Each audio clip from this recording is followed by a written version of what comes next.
and health. And with Indy as your classroom, you'll have clinical options within leading hospitals right in our backyard, as well as a degree from Indiana University, reputable leaders in the healthcare industry. It all starts here. At one point in my life, alcohol ruled supreme. It was not impossible for me to wake up just as drunk as before I went to sleep, and I use the term go to sleep loosely. I think on most nights it wasn't falling asleep, it was just passing out. There was no way I was getting out of it with my own willpower, so I decided to give Wheeler a try. And since my graduation from Wheeler's program, alcohol has not had any kind of hold on me whatsoever.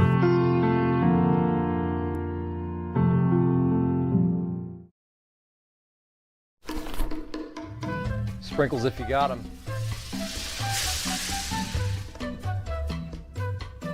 Jack's Donuts, find a location near you now.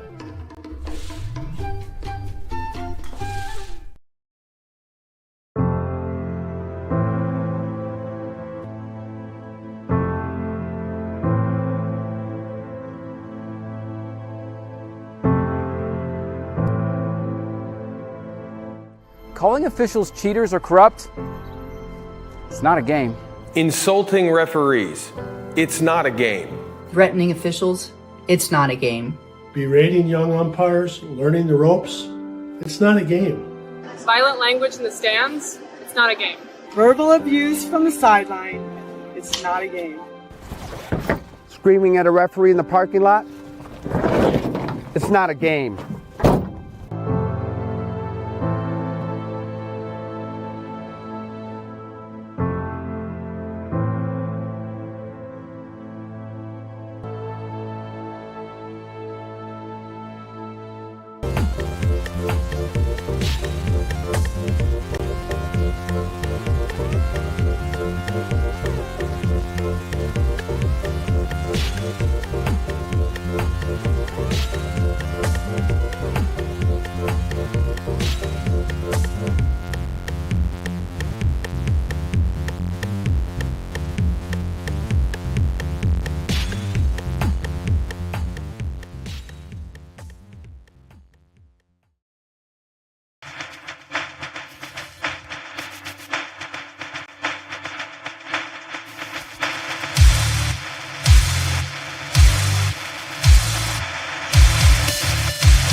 A champion will be crowned today. Will it be a three-peat for one or the first championship since 2015 for the other?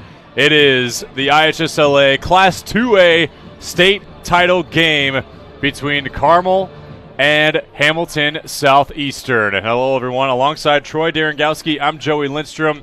We welcome you to IndianaSRN's coverage of the state championship game. A matchup that we have sought for such a long time, and we are brought to you in part today by our sponsors, True Lacrosse, committed to education and developing young men and women in the sport. IUPUI School of Health and Human Sciences, begin your journey today. Empire Lacrosse, your source for all things lacrosse. Morales Group, building better futures one story at a time.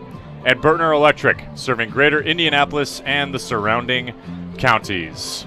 Troy, this is the matchup of a couple Titans. 2021. Let's flesh back for a second. Hamilton Southeastern bests Carmel on their home field. It was an incredible matchup that brought a lot of different pedigree, and Hamilton Southeastern finally got their first championship. And then they go to host Cathedral the following year and win that game handedly. Now this year, Carmel, stronger, built better, maybe even a little faster than the last time Hamilton Southeastern saw them. It's going to be a matchup that the history books will write about. It could be an instant classic. Yeah. There's no doubt about it, because I think we've been anticipating the way the tournament was all formed earlier. You got the 1 and the 2. They've come through. They've had some hiccups here or there, but Carmel probably has been a little more dominating than Hamilton Southeastern. I have to go back to that Culver matchup.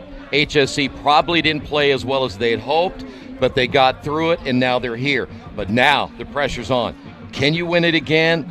Carmel beat you earlier this year. They're feeling good. They got a lot of D1 guys on this team. They can score. They're powerful. It should be a fun matchup.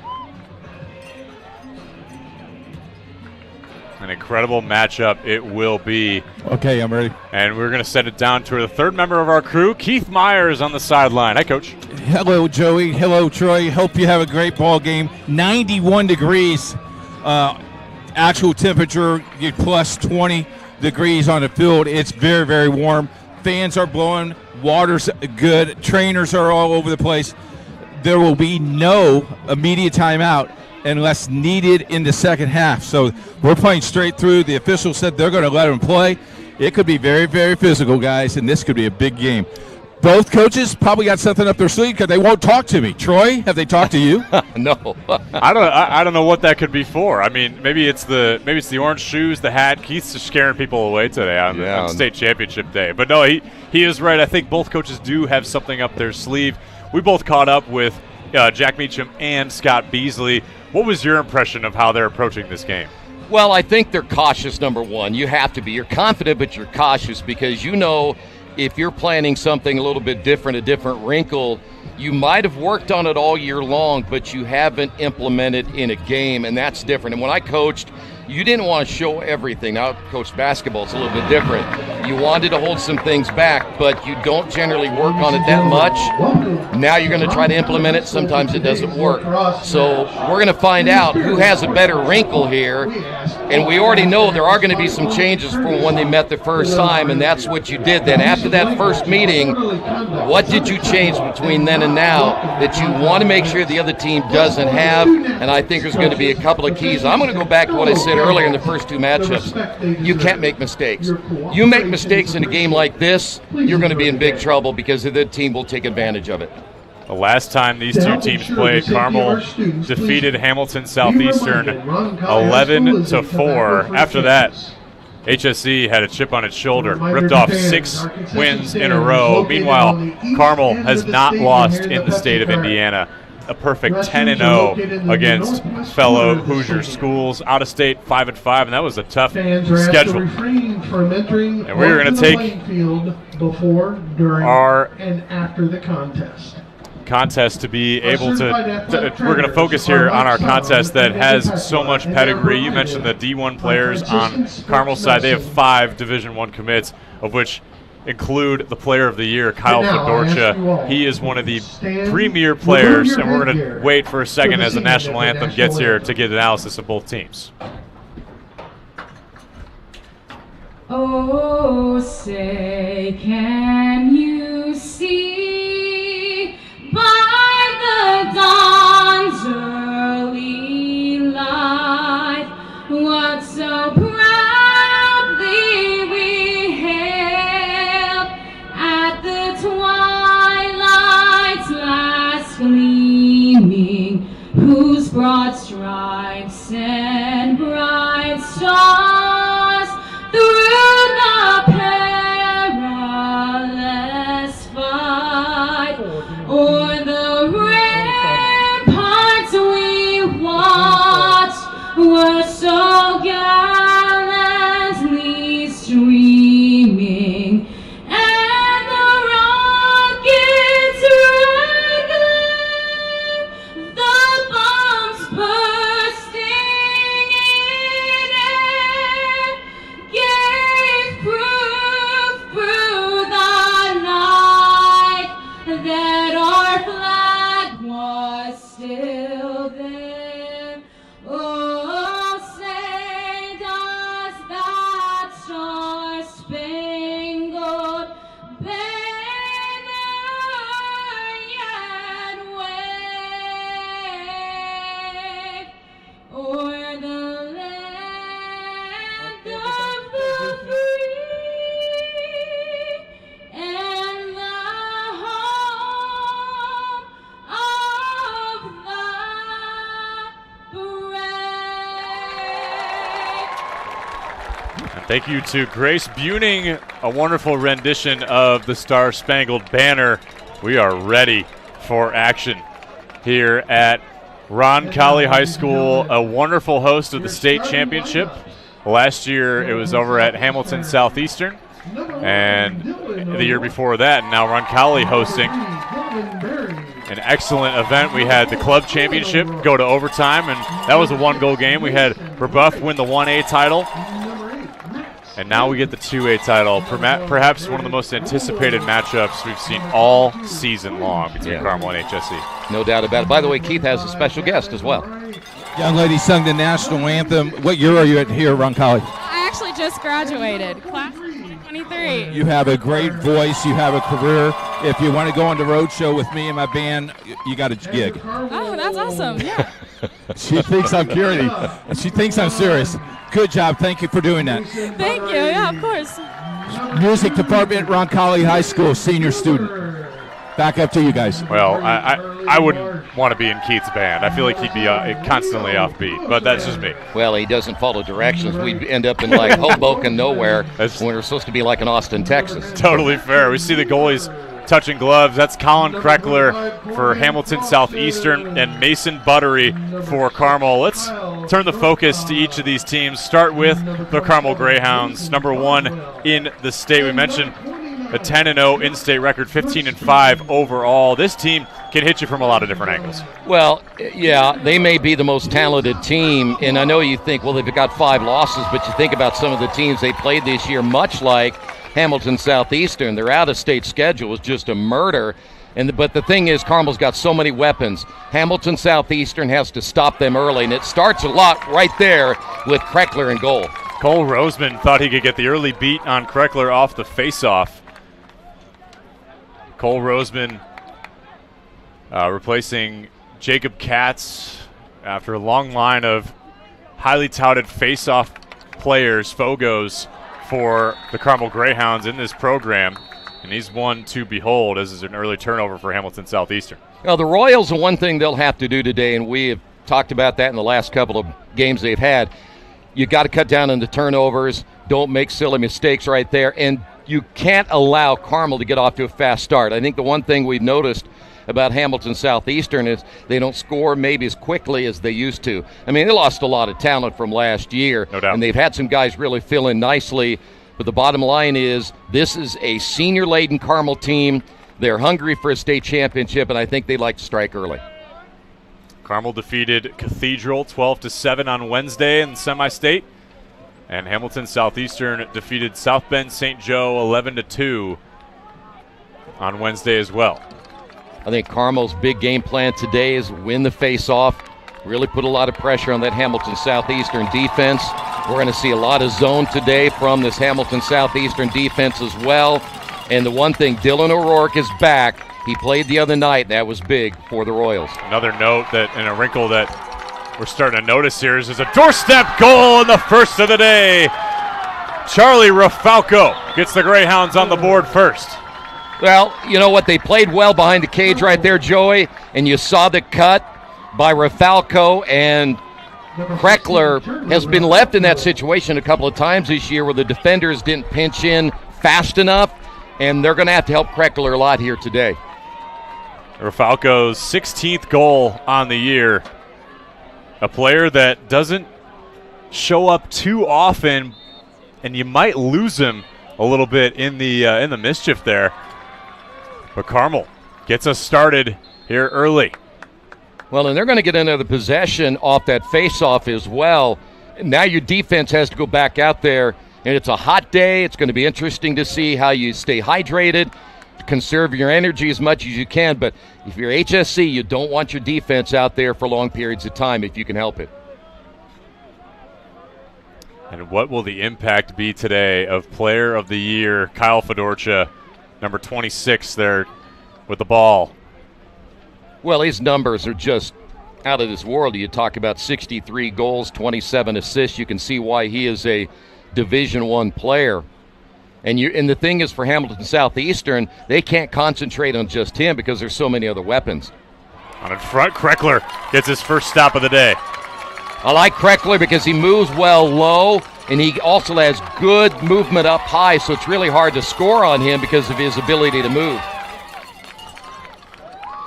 And back behind the cage and up to Caleb Johnson. Let's shift our focus to HSE.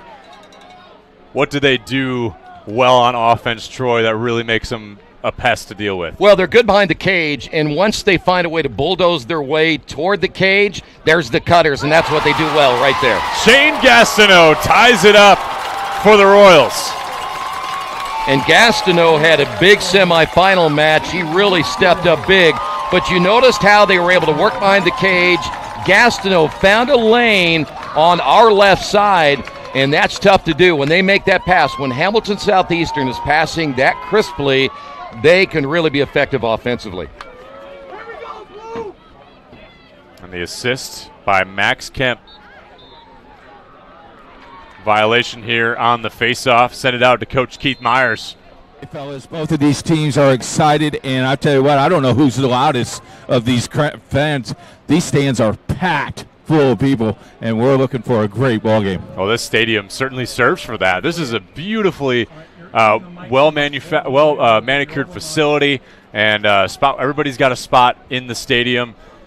Once again, Roncalli being great host for the IHSLA State Championships and the Club Invitational. Well, as they say, not a bad seat in the house, really. Yeah, no doubt about that. This is Prosser. He will take his talents to Bellarmine. You know, this Hamilton Southeastern team kind of in unusual territory here. Are they not there, not playing the state championship at home? Wow. Fedorcha goes low to high. Elevator to the penthouse for Fedorcha.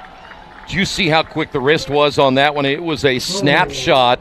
There was a blistering shot, and I'm not sure Kreckler really even saw where that was coming. As I said, he plays really well low, but that one was over his left shoulder. That was one I'm not sure too many goalies would stop. No, this is so hard to beat. I mean, that's top right corner. Yeah. That's precision from the player of the year, headed to Bryant next season. Well, they're getting a good one. There's no doubt about that. You could tell right off that shot that how quick he was on that, the wrist action and the follow-through, and that's just really tough. So that means your defenders now are going to have Kreckler out a little bit more. You're going to have to find a way to really check on those shots in order to disrupt that Carmel offense. Big player to watch for Carmel's defense. It's going to be Mason Bardwell, headed to Vermont next season. He'll be defending Owen O'Rourke, the leading goal scorer for this Hamilton Southeastern Royal team. Yeah, where's number 27 as you watch him head on a swivel. I mean, he is watching everything, even making a switch right there. O'Rourke. Shifting through towards the cage and bouncing it home is David Gould, the phenom freshman. No, wait, that was outside. Mason Buttery collected it. He was the only one that saw it not go in. Yeah, that was, in fact, fooled about everybody here in the stands. Long pole, Charlie Marsh trying his hand. And it's key to have David Gould back. Mentioned the freshman phenom. He had hurt his thumb, torn a ligament in his thumb earlier this season. Came back last game against South Bend St. Joe on limited time, but Scott Beasley wants him to be more involved today. Well, he was big in that game. I mean, he's been big since we watched him here late in the season. I think he had a 5-goal game in one of the games we broadcast. He's just been a huge addition to a very potent offense. So that would have put the momentum back in on the Royals side. Well, O'Rourke thought he scored it too. Yeah, so. yeah. Instead, it's going to stay with Carmel. Prosser. And now Dylan O'Rourke, another player back from injury, broken his collarbone. Yeah. Now making the return to see him number one there. He's going to be defending Prosser. Huge for the Royals to have him back. They lost Brody Carlson, I do believe, as well. I'm not sure if he's going to play today, but they lost him late in the season in injury in the playoffs, and he'd been held out the last couple of games as well. So they've had some injury issues to deal with this year. To be in the state championship with those kind of injuries is big. It's Jackson Weaver along with Quinn Huber, the Canisius commit. Fellow All-Stater and USA Lacrosse All-American Quinn Huber, by the way.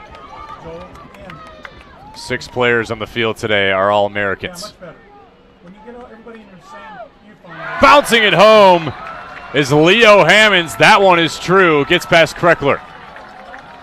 What a shot that time by Hammonds. He went high-low. You're going to see it again right here. You know, Kreckler, as I said before, he's one of the better goalies you're going to see staying low.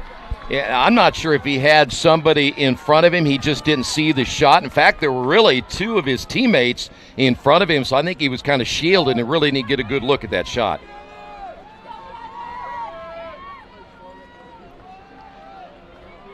I think that, if I may say, yeah, it's going to come down now. I mean, your defensemen are going to have to help Kreckler out a lot more, and that's going to be a tough thing to do because just this Carmel offense is just so good. They're really going to have to play more shutdown. They are potent. Prosser. And back up to Fedorcha. It was very apparent what their strategy was against Cathedral. Press, press, press. Almost a little vacuum sweep for Prosser. Well, you hear about Hamilton Southeastern. The one thing that they say, well, let's go. We're going to have a couple of new wrinkles. Sometimes you have to throw that out the window if you're really not being able to do what you need to do. But you don't want to go away from the game plan this early either. So you got to be patient. You've been playing a lot on defense so far here in the first half. But again, don't fall asleep right here. Weaver, that was bounced away by Kreckler. I'm not sure if I'm calling Kreckler, I stay low on this. I'm going to force you to shoot everything high if I possibly can. And I'm going to try to make sure that nothing gets through me, at least from my neck down. You're going to have to shoot it high. No doubt. He is a brick wall in between the sticks. Well, he's getting help here by Dylan O'Rourke. He's right in front of the cage as well. Now he's playing behind, but O'Rourke was going to make sure he's going to give some help right in front of the crease.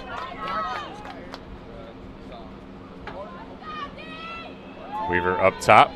Back to Rafalco. Had the early goal. Aaron pass. There's Shefferly. This is what they do best right here.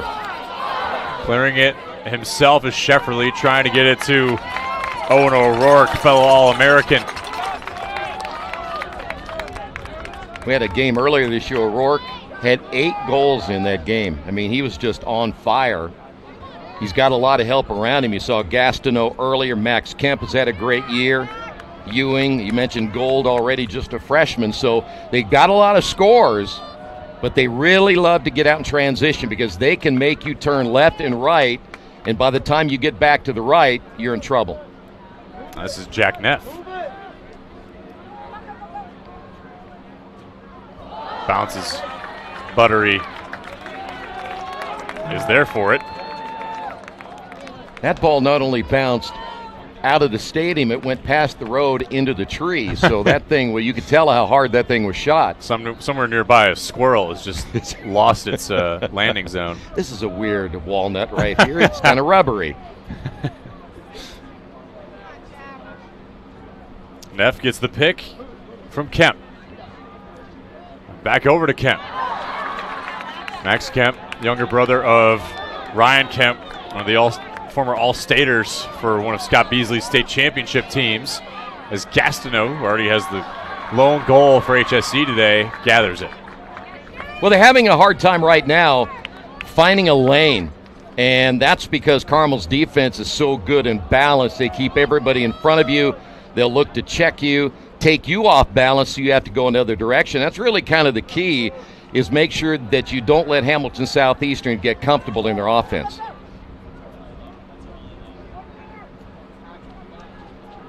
But I love the patience here. Neff gets his shot saved from Buttery. Both goalies with 2 saves today so far. Charlie Marsh, Robert Morris commit, just a junior.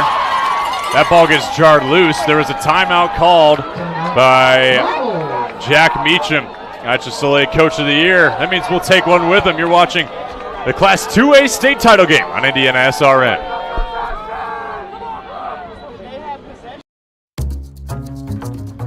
We really focus on modern application development, DevOps, so automating the whole process of delivering your solution, and cloud architecture.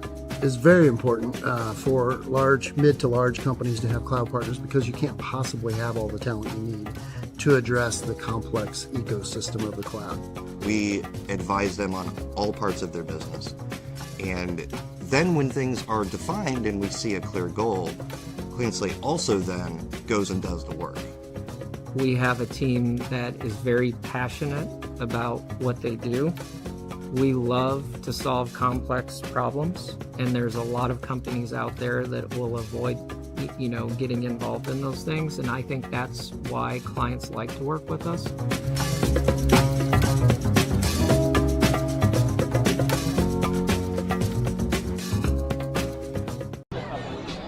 Welcome back to Roncalli High School. Coach Keith Myers has a report from the sideline. I've never reported this before, but the officials hospitality person has gone through 3 cases of 24 waters for the officials.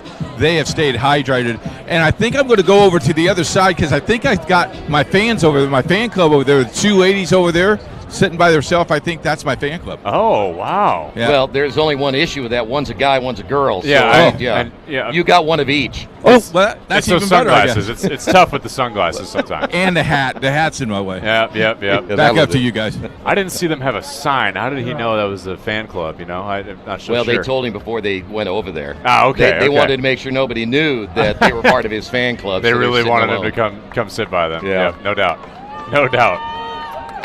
Carmel Greyhounds hold a 3-1 lead.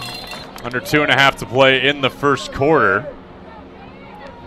And an impressive battle we have going on today so far. And Troy, that goal that didn't go for HSE, it bounced right outside the cage. That ended up being a little bit critical because it led to a Carmel goal right after that. But a great hustle play from Dylan O'Rourke gets the ball back for HSE. Yeah, and that's tough because, everybody got fired up and they thought it was a goal, and certainly we did too because it looked like it was. But now you kind of have to say, all right, we didn't make it. Now we need to move on from there. They've had some opportunities here. They get back into the half here, and I think it's a good opportunity. Get Owen O'Rourke back going and all the other players that it can certainly score, like Shane Gastineau. So you're still in this thing. We're a long way from being done. This is going to be a penalty on Carmel. The Greyhounds were penalized 9 different times against the Cathedral Fighting Irish on Wednesday. Cathedral was only penalized once. Yeah. Well, so Carmel was used to playing man down, and they're going to have to do it here after alternate possession. Yeah, and that's a key. You're used to playing man down. You're in a championship game. You'd rather not, but at least you've been in that position before, and you know exactly what you have to do. Here's Gould. Slick freshman. Very, very talented. And here's Kress at the door and dunking home.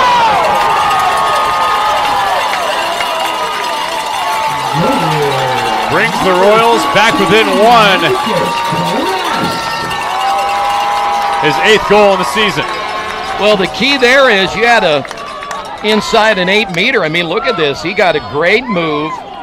And then to the outside, and then that kind of left him one-on-one there with Buttery. And listen, Buttery, you can't do it from there. That's just too close. Now, I think that's the key for HSC. 1, get out on the run. If you can get a fast break opportunity goals. Number 2, get him inside the 8-meter if you can. You'll have a lot of success. And Buttery's just a junior, class of 2024, but he's used to seeing kind of aggression that HSE plays with. He's seeing all sorts of different things and moves for HSE. By the way, when they got that timeout, I'm sure some of the folks watching at home heard the Royal fans upset because they thought they had possession of the ball when the timeout was called by Carmel, and they felt they lost a possession right there. Now, we know for sure that's a timeout. That for sure is a timeout, no doubt about that. Scott Beasley this time with possession. Goals being dunked on. We'll be right back.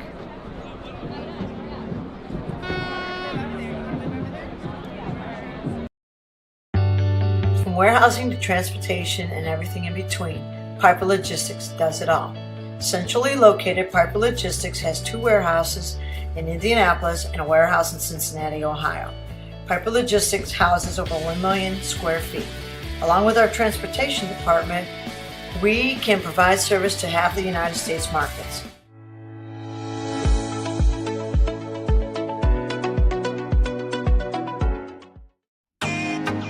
Can't get to a computer? Then we've got you covered. Just go to the IndianaSRN app and stay up to date with all of your favorite teams. You can watch live coverage or relive the experience with our on-demand service.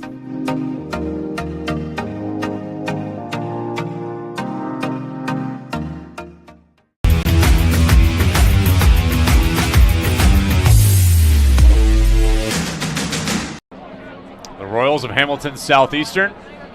A minute left in this first quarter, trying to tie it up here against Carmel in the 2A state title game. One thing you've seen so far, again, Hamilton Southeastern, they got Kress and Gastineau. Think you got to get O'Rourke and Kemp going, your two leading scorers at 52 and 49 goals this year. If you can get them going, get that balance, I think you're in good shape.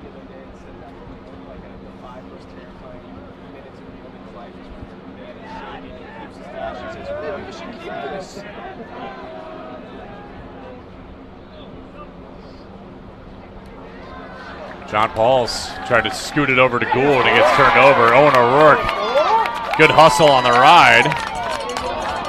Almost an over and back, but it's turned over back to Carmel.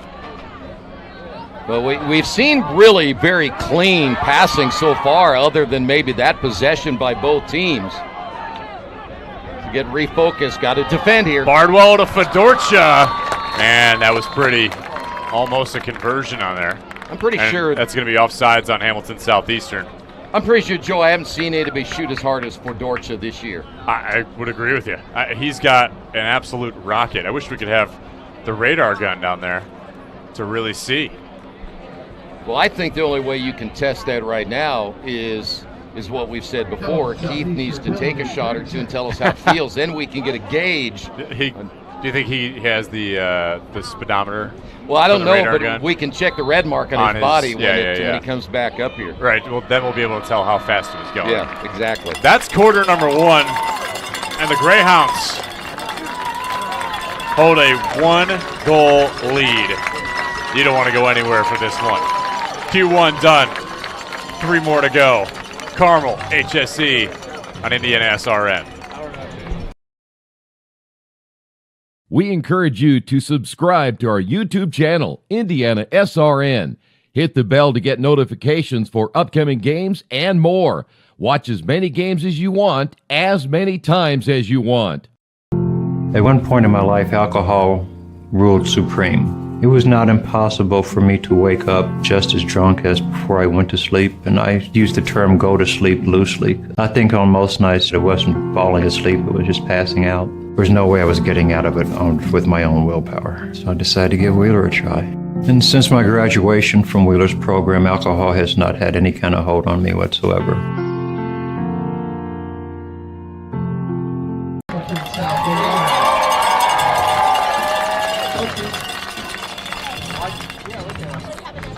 Back at the Roncalli High School, and with us now is the tournament director, AJ, head coach at Roncalli High School. What a great event. Oh, it's been absolutely amazing. The turnout's been so fun. The energy's been absolutely amazing. 3 games today, and really good teams. Great opportunity to watch some good lacrosse. It's been a really fun day as well, as you mentioned, the fans coming in, a lot of people watching it, been texting us and telling us the pictures are looking good. I think you earned a great grade hosting this, because I know this is a big thing for you guys, and this is what you want to get done.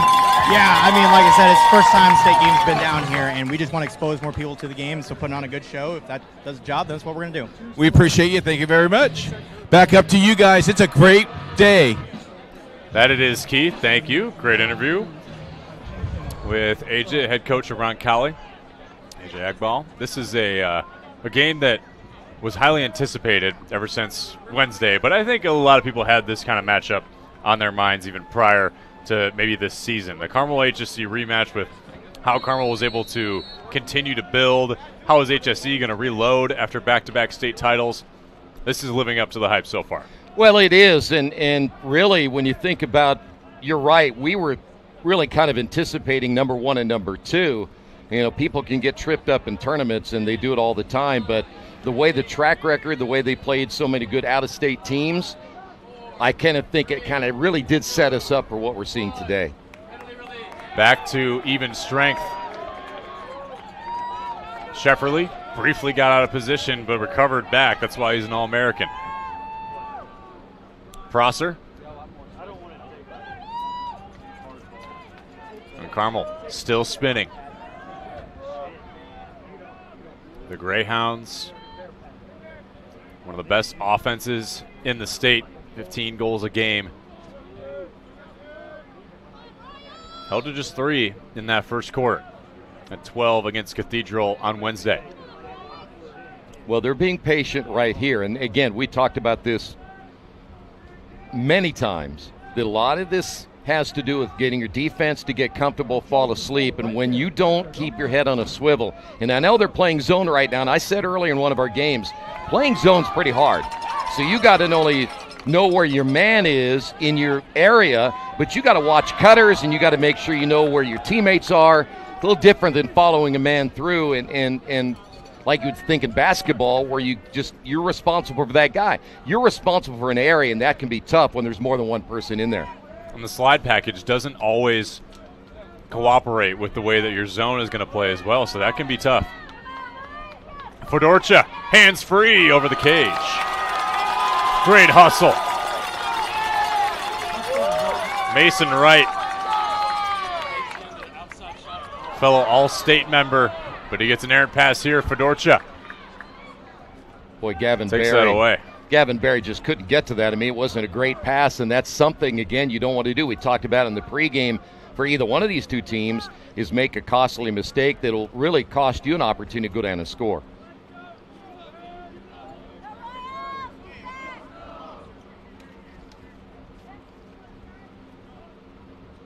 And then the other thing is, we talked about in the previous game where your defense being on the field a long time on a hot day like today, I mean, after a while, you begin to maybe lose a little concentration, too, because you're hot, you're tired. I know we're only in the second quarter. You've been breathing hard early because of all the excitement of the game. You're maybe just now settling down a little bit, but now you got to concentrate.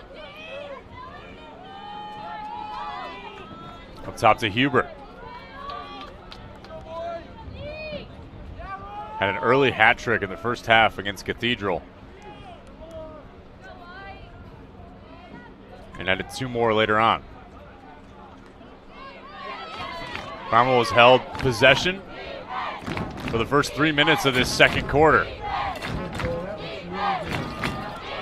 Hammonds already has 1 goal today. Back up top to Fedorcha, just trying to get HSE out of position, but this zone is certainly helping the Royals. Well, I'm sure they love Fedorcha on that right side for us. I know they'd love to get him another look because he had a good lane to look at. And if they can get it swung quick enough, but I'm not sure that maybe Carmel knew that HSE was going to play as much zone as they're doing here in the first half. And putting a pull in the hands of Gavin Berry, who's traditionally a short stick defensive midfielder. You combine his footwork with all of a sudden just giving him a long pull. Yeah. That might be one of the wrinkles we heard about. Oh, it very well could be. We don't want to give away every secret. No, you don't. And an errant pass.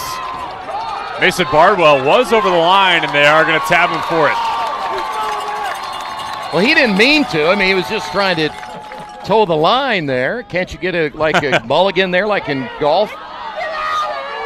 Well, they are actually going to let this be with Carmel, but I'm not sure why. I'm not either. That's what we would say a tough call.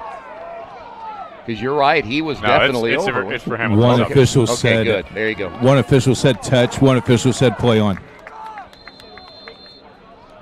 Well, generally, like in basketball, if you have a couple of officials who call something different simultaneously, you go and talk about it. Yep. And it looks like they did. I think they were just communicating from a distance. All right. Sign language or whatever. Right. Gastineau. He's got some room to Gould. Off the rebound. And another save from Buttery. Well, I tell you what, Gould had a chance right there, and when he got the tip back, I think he kind of lost control of his stick, and the next thing you know, he kind of jumps up in the air, and by that time it was too late to come back and get the possession. Other than that, he had a great look. And a good clear from Corbin Cross, and Well, 2 chances in a row. And credit 2 saves to Buttery. Don't know Rourke had fallen down, but Carmel is going to settle here. You know, I got to ask you a quick question here. You're going to go back and play in the Lacrosse League, and hold on, Weaver off the crossbar. Whoa! Have you been hitting on the shins any time by one of these sticks? Oh, many a time. That was a long time ago, though. I'm really just craving the feeling again. That's getting hit on the shins. Yeah, it's gonna be great. Good. Yeah. I'm glad you like pain. Oh, part of the game. You know, I'm thinking And to myself, still washed though, up. if I didn't like Joey Lindstrom, man, you'd have really sore legs by the end of one of these games. Man. I'd be hitting you all over the place. Well, the worst was when wooden shafts were legal. Oh, boy. Yeah, and then they crack on people's legs. Or crack your leg. Yeah, or yours. That was the rough part. So you're telling me there's a little give in these now. They're metal. Mostly titanium. But and it's really just in your head. They do right? bend versus breaking, so nothing will splinter. It's just... Yeah, it's not a good situation. Right. You're not going to get out of pain there, I guess, if you're getting checked in the legs. Yeah, no blood, pain, no foul. gain. And the other thing is just mind over matter, Yeah. right? Yeah. Exactly. Well, that didn't hurt. Because half your legs laying down there on the turf someplace. Baking in the sun like today. Yeah. Just under 6 minutes halfway through this second quarter, and we've seen about 15 to 20 seconds of Hamilton Southeastern possession, and the rest of the time has been the Greyhounds of Carmel. I don't know if this is a factor or not, and I don't know what kind of shoes they're wearing, but we have seen in the first 2 games a lot of players slipping. Rafalco wide of the cage. I agree. There has been a little bit of slippage. Sometimes molded cleats work better. This is newer turf for Roncalli Athletics, so could be a number of things, and these guys haven't played on this field before. Yeah. Hey, fellas. Yeah. They also wet this down a little bit yesterday and added some fresh paint on the lines. It could be that fresh paint as well. Yeah, you can get it caught on your shoe or what have you. That's a good point. Also, just want to let you know, I'm sitting next to the goalie's mom of Carmel, and she's like biting her fingernails. She's really nervous about this game right here. Well, you can encourage her that her son has been playing out of this world in this playoff run. Well, and not only that, but he's also playing out of this world right now. He's got 4 saves right now. And these seniors have been playing together since 2nd grade, too. So these kids know each other. These kids know each other all too well on their own team, and they also know the opposition as well. You think about the youth programs that are growing. We talked to Jack Meacham about this. He's the coach for True here in Indiana, and he sees the youth pipeline. He is so encouraged by the talent that is going to be coming through over the next few years, but it all starts with these kids. Yeah. They are really the patriarchs, if you will, of a lot of the youth the youth programs that are growing here in the state of Indiana. Well, you grow interest. I mean, how many times did you go to a game when you were in elementary or middle school and you went to a high school game and knew that's what you wanted to do? Right. So they're a great example. If you want to build your programs, you want them to come watch your kids play, maybe help referee and coach a little bit so they can get an idea what it's like to be on that side, and encourage the young people to take part in this great game. A great game it is. It's a Gastineau, but it got blocked ahead. Tipped away over to Buttery. Yep. Oh, my. Let me tell you what, Jack Neff was ready to pick that one off, and he was standing right in front of the cage. Look out, Charlie Marsh, full head of steam, dumps it to Fedorcha, and Carmel converts. I'll tell you what, that was a great play. You're going to see it again because I think for Hamilton Southeastern, they thought that was going to be a long stick shot from about 12 meters out, and I think everybody adjusted. And once they adjusted, you cannot leave Fedorcha all by himself. Look, he's all alone there. Yeah. That defender gets caught in between. Should I guard the long pole or should I give it up to the player of the year? I wouldn't want to be in his position either. Well, I think if I'm playing the odds, and I know you guys like to gamble a lot, you young people, I would take the odds on going after Fedorcha instead. Well, Scott Beasley, Jeff Dombeck, and Tim Scheffler are going to take a timeout here. We'll be right back here in IndianaSRN.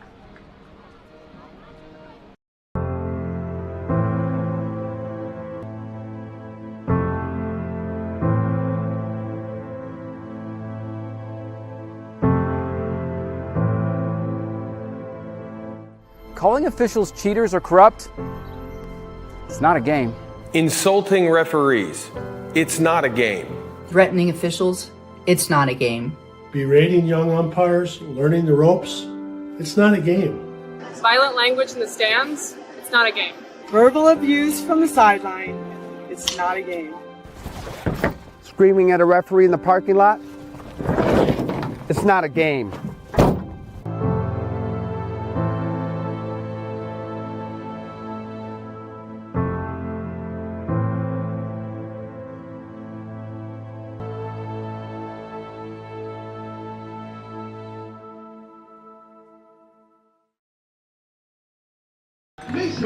Our PA announcer, Mark, giving a shout out to the All-Americans on the field today. And we'll give a shout out as well. USA Lacrosse All-Americans, Kyle Fedorcha, Owen O'Rourke, Gavin Barry, Quinn Huber, Mason Bardwell, and Quinn Shefferly. That's 3 from each team. And if that doesn't tell you the level that these teams are at together, yeah, that I don't know what to tell you. This is a marquee matchup that hosts some of the best players in the state of Indiana, some of the best players in the Midwest. Does Fedorcha think about ever playing baseball because the left-handed swing he would have? I think he's quite comfortable on his full ride to Bryant next year. I would try to get him to be my DH. Oh, tough hit out of Cole Roseman. Trying to body up Caleb Johnson, who is actually headed to West Point next year, not to play but to serve. So good for him. He's a tough kid, and he was not going down as this ball trickles out of bounds, and this will be a penalty. Cross-check on a Carmel. You know, Connor Alderman, the defenseman there, he fell down, and you thought, and I think for Owen O'Rourke, he thought he was going to have a clear shot, but Alderman able to get up pretty quick. But we saw another slip right there. 1 minute. It'll be a 1 minute penalty, so this will release at 2 minutes on the clock in the bottom right of your screen. Second quarter, Carmel leads Hamilton Southeastern 4-2 in the 2A state title game. Well, here's an opportunity here for the Royals. You're man up. And the good news about it is you got a minute. Second time they've been man up today. And Carmel was man down 9 different times against Cathedral on Wednesday. You talk to Jack Meacham, he would say, I felt like the refs were being a little tight. You talk to Andy Gruber from Cathedral, he'd say, I don't think they were being tight enough. You never win. It's always 50-50. Shot of the cage, Mason Buttery. Right there to corral it. Well, let me point one thing out in the officials' defense. They're not sitting there keeping score. Well, how many penalties on one? Because I've had coaches ask me, well, look at the scoreboard. It's like 9-2. Yeah, so what? What do you want me? I'm not keeping track. I'm calling fouls as I see them. Call the game as you see it. That's right. Stepping out of bounds, though, was Corbin Crossan. Now up ahead to Kemp. Penalty releases, and Carmel gets it right back off the errant pass. Yeah, tough break there for Hamilton Southeastern. Really got to take care of it when you have an opportunity, and we talk about that word a lot, opportunity. Timeout for Jack Meacham. Final timeout for the Greyhounds. We'll take one with them here on IndianaSRN.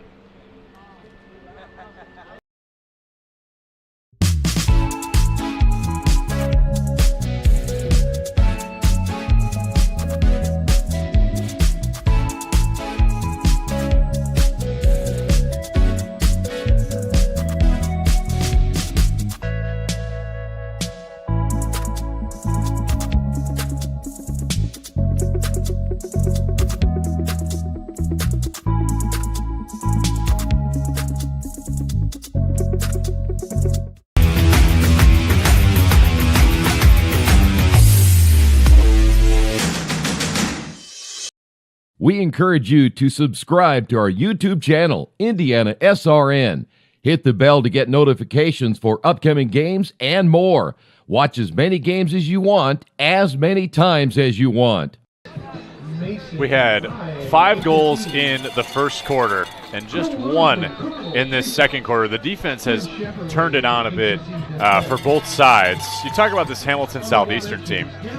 a lot of key losses from over the last couple of years. You lose Garrett Smith and Connor Runo, Michael Mambo Metaliano as well, Loudon Sundling, Blaine Wirtz, Nolan Canese, Quincy Grace, Aiden Honer, all guys who are either all class or all state. It was a rebuilding year for Scott Beasley and this team, but they're here, and that's what matters. Well, and they're young. Again, you don't lose that kind of talent over the last couple of years and expect, hey, listen, we'll just reload. They had to fill in some big holes. They've had guys, though, step up all year long and fill in those holes, but I think it's a credit to them and their program that they're back here in the state championship game, and they're playing a Carmel team, again, as we said earlier, is senior laden, and they got all these Division I players and a ton of All-Americans, and it's just a credit to them that they're able to stay in a ball game like this, because I'm sure they weren't favored coming in. The rankings between the 1 and 2, even when you look at the rating points, they weren't that far apart, but just enough to make Carmel number 1. There's 2 juniors who are Division I commits. That's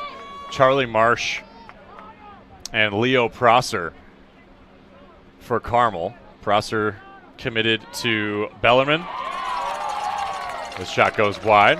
And Charlie Marsh committed to Robert Morris.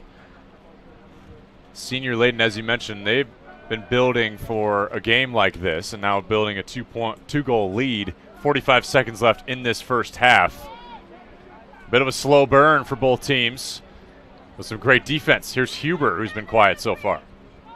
Speak of all the D1 guys, they don't get discovered in their senior year a lot of times. They've been noticed a long time. No doubt. Gives you an Great idea point. that Carmel's been pretty good for years. Great point.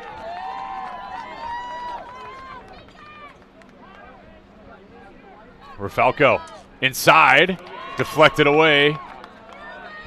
Dylan O'Rourke pressing with Prosser. 15 seconds left. Can Hamilton Southeastern knock the door down before halftime? Yeah, last play, Jackson Weaver. I think if he makes a clean catch on the right side, he has Kreckler out of position.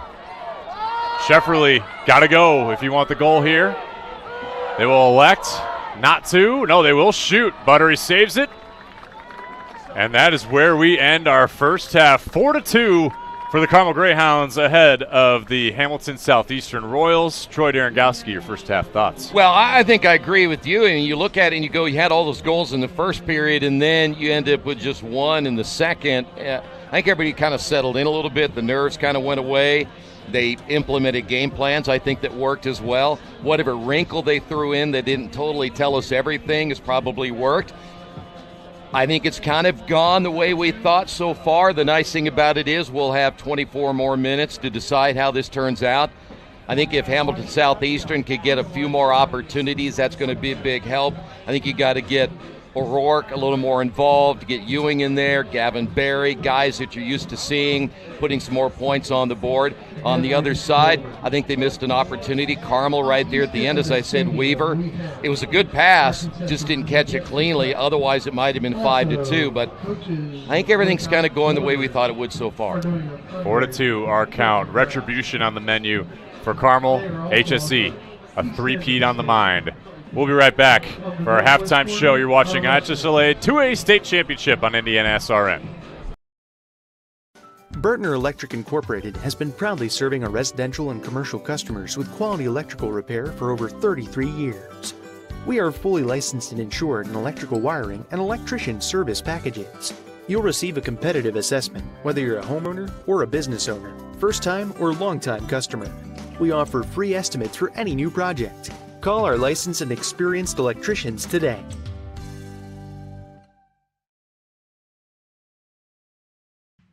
Can't make it to the game? We've got your back.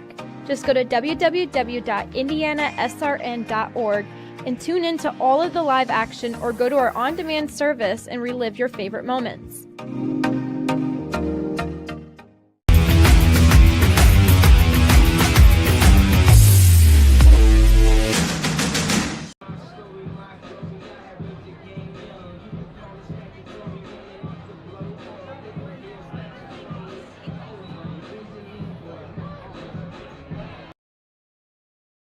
You want a career that will transform your life while you change the lives of others by helping them live well.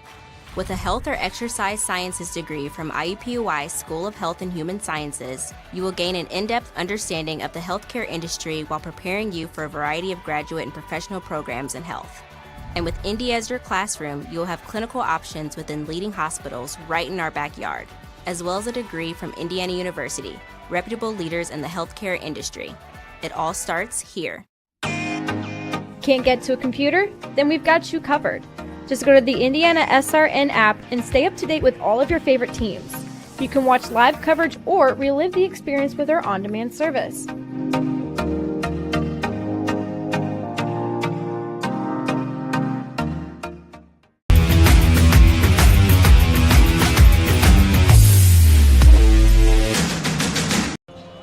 Welcome back to halftime at Roncalli High School. The 2A state championship. Carmel leads 4-2, and Coach Keith Myers is down on the field with President Charlie Berry. Yeah, we've been with Charlie all day, and Charlie says I'm his shadow. Everywhere I go, he goes. So it's been a pretty good game, and, man, what a crowd for this game. It's been great. I'm glad to see that Roncalli's getting some exposure here, but I think it's a nice, very tight, intimate setting, but great crowd, tight game is what you ask for on Championship Saturday. Talk a little bit about the awards that was given out earlier this week, and you gave out some awards later on earlier this morning, All-American Awards and All-State Awards. Talk a little bit about how those kids get those awards and how those awards are handed out. Sure. So it's an open nomination. You have to be all class. So there's 1A and 2A all class.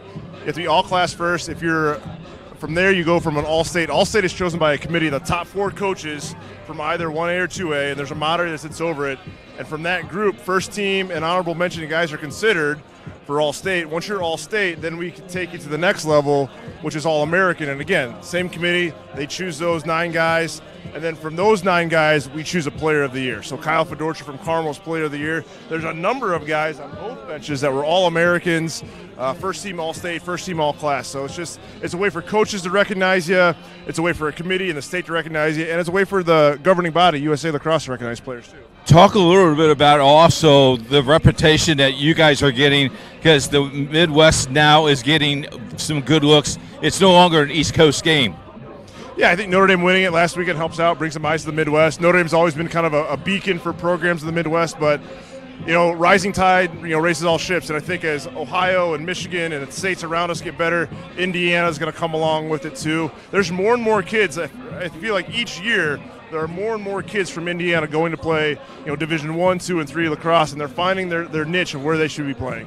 The interesting thing is, talking with a lot of fans today, a lot of parents are saying, my kid's been playing since first grade. That didn't happen 3 or 4 years ago. These kids are getting that stick in their hand early, and that's a good thing. That's a great thing. I mean, both programs have great feeder programs. There's club access for these kids to play something almost year-round. And it's, same thing. Soccer players, they start young. Basketball players, they start young. But it's good. The longer you play, the better it is. When I started playing way back when I was in high school, it was a lot of kids that picked it up freshman, sophomore year of high school. Now you've got 6 years of youth to kind of get your fundamentals right.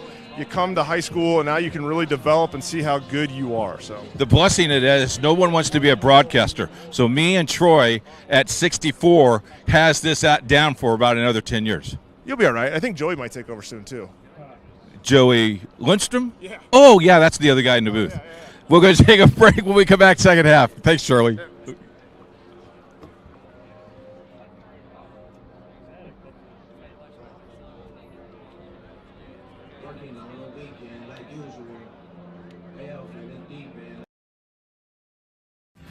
Thinking about what to do after high school?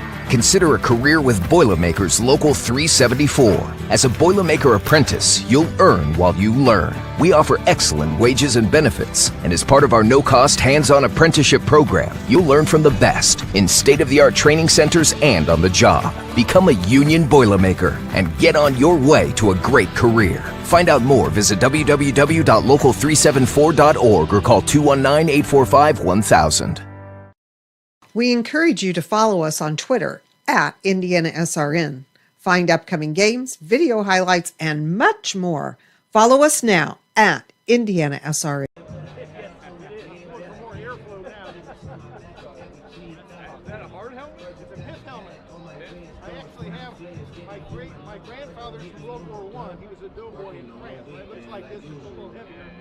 has some artwork. It has the devil and the Kaiser on the back playing cards. Yeah, it does. He had a guy in his platoon, I guess. Burtner Electric Incorporated has been proudly serving our residential and commercial customers with quality electrical repair for over 33 years. We are fully licensed and insured in electrical wiring and electrician service packages. You'll receive a competitive assessment whether you're a homeowner or a business owner, first-time or long-time customer. We offer free estimates for any new project. Call our licensed and experienced electricians today.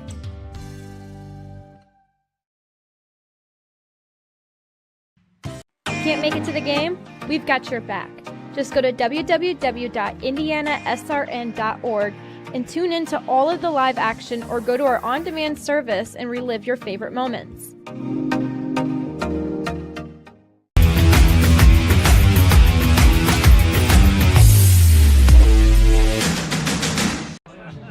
Back here at halftime at Ron Kelly High School for the IHSLA 2A state title game. Alongside Troy Darengowski, I'm Joey Lindstrom. We ended the halftime break talking about Hamilton Southeastern not getting their star power going. Yeah. Owen O'Rourke hasn't had too much involvement yet. Yeah. We've seen goals from Shane Gastineau and Lucas Kreis. What do they have to do to get some of their premier players going? And on the opposite side, Carmel has really leaned into having the player of the year on their team. So we'll start with HSE, and how do you think they can improve? Well, you know, the idea is they're probably being keyed on a lot defensively by Carmel. Let's just face it, you want to keep O'Rourke in check. You want to keep Ewing in check. You know, Gastineau's had a great year. You know, Max Kemp is another one that you're kind of waiting to see if they can get him rolling. So I think you focused a little bit on how can we get the ball to them even more where they can have a good shot. So I think the one thing we didn't see a lot early by Hamilton Southeastern is their ability to run, and that has a lot to do with Carmel's defense for sure. But I think if they can get into the running game, get to the other end and transition a little bit faster, then you'll find O'Rourke and you'll find Ewing, you'll find Kemp where they're supposed to be positionally.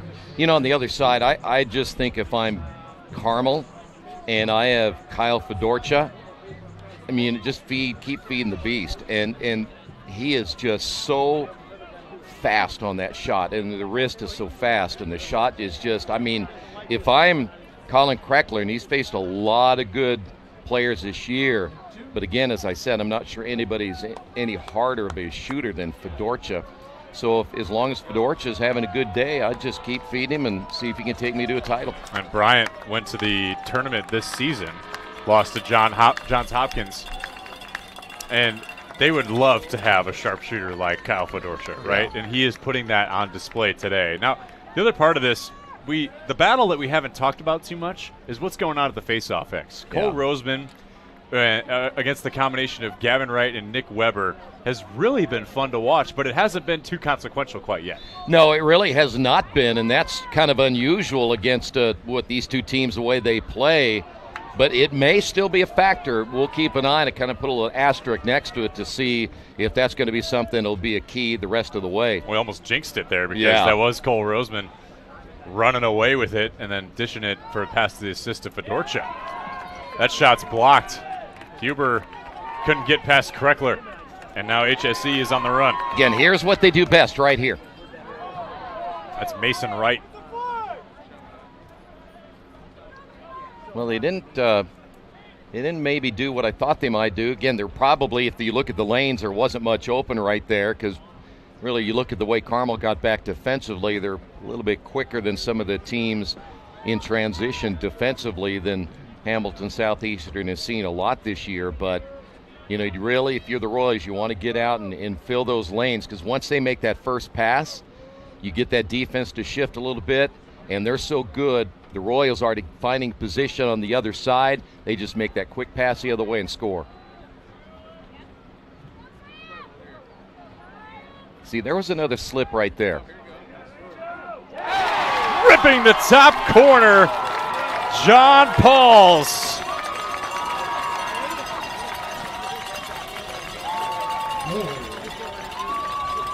Well, that's a great shot by Pauls. We have seen him do that many times this year. But, you know, the nice thing is you got Kress, Gastineau, and Paul scoring the goals. If, and that is if, they can get O'Rourke and Kemp going. And you see that was a high shot in that right corner. If you get the other guys going now, all of a sudden that Carmel defense is thinking, you know what, we got to concentrate on more than just their big guns. Now here's Roseman trying to respond. Weaver! Oh, my. And Carmel extends its lead to 2 again. You know how many times we have called games where one team will score and the other one scores within 10 seconds? That is the always and forever will be the most confusing part of broadcasting, is that you know when one team is doing well, the momentum goes that way. It's bound to go the opposite way if both these teams are relatively even in strength. What a couple of goals there. It kind of depends on which side old man momentum wants to lay on, you know, and sometimes he lays on one side a lot, and then all of a sudden he decides to change sides, and we saw that in the 1A championship game up until the very end when he decided to stay with Burbuff for the last quarter, and it was over. There was just nothing that could be done the rest of the way, and they dominated that win and won a state championship. But I feel bad for HSC. There's a nice save because they worked so hard, did a great job getting in position, and then Carmel comes down, scores within seconds. Sometimes that can be deflating, and now it depends on how well you respond the other way for HSC. There's another slip. Kemp slipping, working against Crossan. Maybe their cleats are all melted and it's just a flat surface now. Yeah. That might be a factor. Ooh, nice catch to get up and grab that. David Gould. Gastineau, left hand, wide of the cage. Gould's there to back it up. Well, I think he had a really good shot at that one. Gastineau's pretty good on that left side, and he saw that upper right corner might be open just enough as Buttery was playing to the near side to kind of slip that one in. Gould sweeping underneath. He's tricky. Stays with the Royals. Well, we saw that late in the season out of the freshman, able to bring that shot down, almost kind of like he's shooting it underhanded a lot of times. He's very effective coming off that back of the crease. Ewing underneath through the 5-hole. And it's back to a 1-goal game. Well, Graham Ewing is one of those youngsters in what you would consider a pretty young HSC team, and he went low. Buttery unable to get down quick enough, and just like that, now we've seen 3 very quick goals after kind of a stall there for many, many minutes when neither team able to really produce much, but HSC gets another big goal. Now that's the way you come back and don't let Carmel come back and get another goal of their own. But you don't want to match goal for goal right here, but the bottom line is I think they really needed that one. Well, I think the floodgates have been open. I think both teams are starting to play a little more confidently as Huber works through and Kreckler does his best Mutombo impression, saying no, no, no, but it stays with Carmel. Well, you know what? I've talked about him all year long when we've done their games. He's so well low, but he's a tough one to get by even when you do a high-to-high shot like that because, again, he's a big kid. He does a great job fundamentally keeping that stick up. That is his 5th save of the day.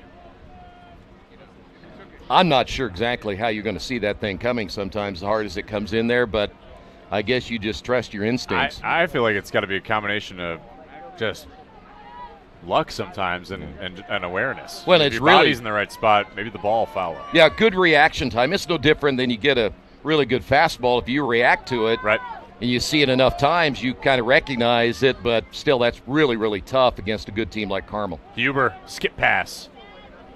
Trying to get it to Hammonds. This HSC defense is closing out well, just like their opposition on D. Another cross. Hammonds is saved by Kreckler. Well, that was a good check by Caleb Johnson, too. Oh, an errant pass on the clear. Oh. It's going to go right back to the Greyhounds. Fedorcha out front got deflected, and Weaver's there to collect. And he does. Boy, I watched Kreckler, and he just was kind of like, oh, no. Yeah, that was a spot of bother for Colin Kreckler. Hammonds tries again, but it's blocked in front by Dylan O'Rourke, the last person who needs another ailment this year. And it's up to Gavin Berry. Well, the good news is for Kreckler, you survived that after the quick turnover. Made a nice save, and now you get your chance to go back on offense. Gastineau, full head of steam over top the cage. Yeah, he tried to go high again. I think he saw that Buttrey maybe isn't working that high area as well, maybe as he normally does, but Gastineau apparently sees something that he can try to exploit. Yeah, tried to weave through the defense there. Corbin Crossan turns it over, and now Carmel's on the clear again. Well, Gastineau actually split that double team, but he got his stick checked and ended up losing possession. Jack Meacham is going to take a timeout. Hey, Joey. 7 minutes to play, and we're going to throw it down to our sideline reporter, Keith Myers. Hey, guys, I was talking to the field maintenance guy, and he said a lot of the slippage is because of the heat and the rubber pellets that are on the floor, turf could cause that friction and could cause that slippage. I've never seen that before, but there you go.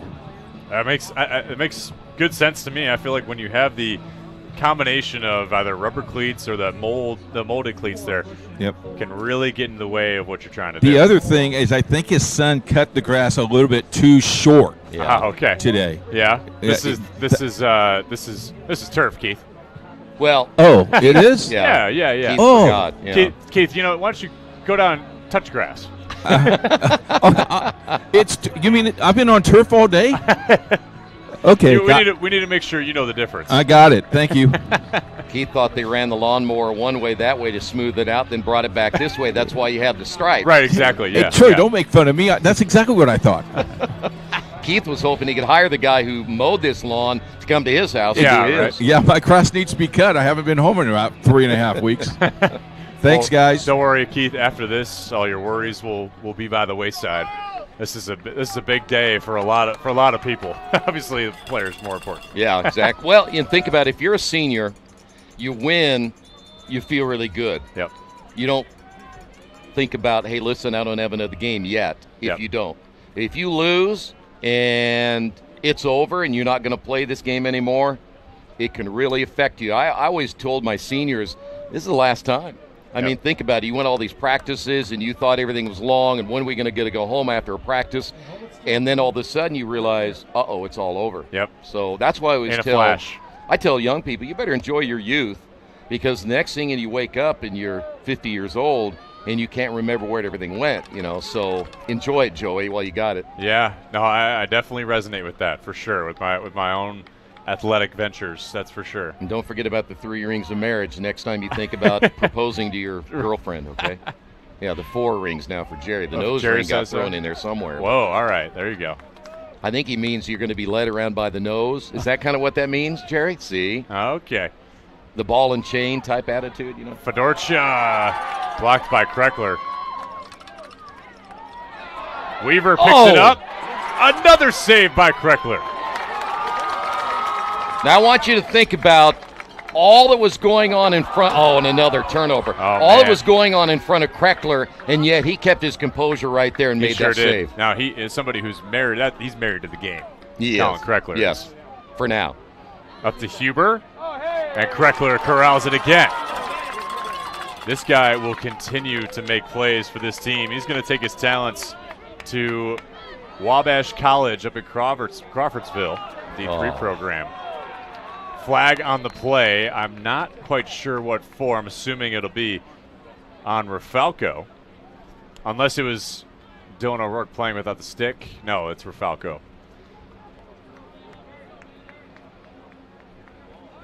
Well, that's tough.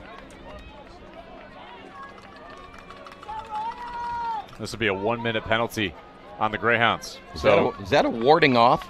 Is that what that means? He didn't have the ball, so it wouldn't have been. That was a... I thought that's what that meant right there when he did that. That little Only chicken if he wing. didn't have the ball. That's why I'm confused. Huh. No, either way. I'm only cheating An award is always just alternate possession then. Okay. As it's treated as a turnover. The Royals are back to a man up. 3rd time today. And another penalty. This will be for a hold, that's for sure. Yeah, that's Corbin Crossan. Kemp.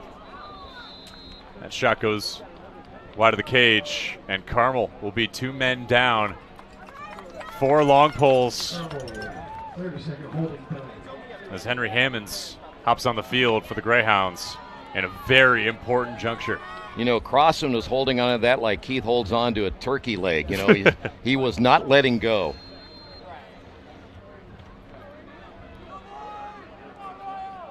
Kemp to Gould. 6-on-4. Gould flirted with the idea. Kemp, that's outside the cage. Yep. Second one we've seen. You know, the one surprise I thought right there is I really thought that maybe O'Rourke would come down and play one of those 2 wing areas. He made a nice check there and a turnover. Beautiful check. Jack Neff gathers across the way. David Gould. And the freshman ties it up for Hamilton Southeastern.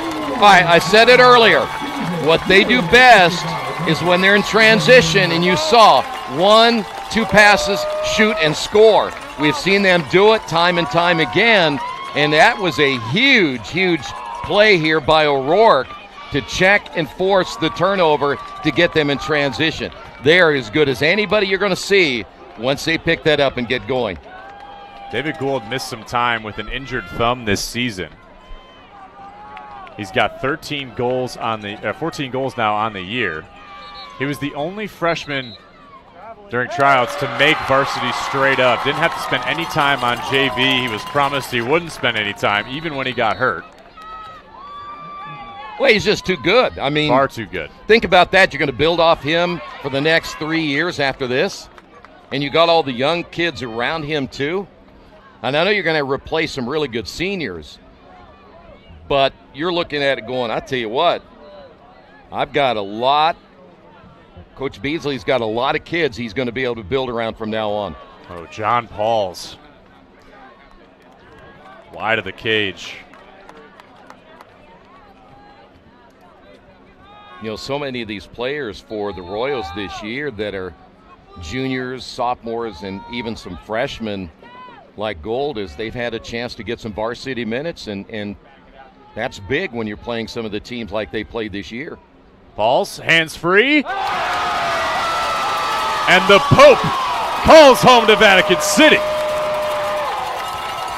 Takes the lead for the Royals. Tell you what he did. He had a teammate in front of him. He slides to the right. The defense didn't adjust. You'll see right here. He slides to the right. Watch this. And then by the time he was ready to shoot, the defense didn't adjust very well. Watch this. Right off to the right. Boom. Great play. Kind of like a pick and roll, yeah. A pick and shoot, you might say. Over to Keith. First time Hamilton Southeastern has led since the first quarter, fellas.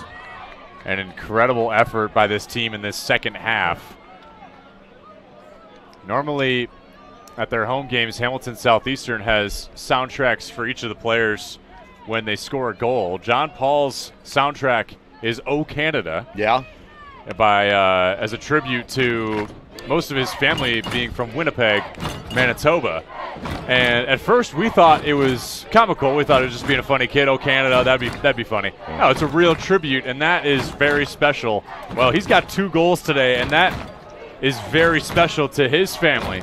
Now taking the lead. Well, the tying goal and the go-ahead goal, right? That's right. Well, now how does Carmel adjust here? What are they going to do?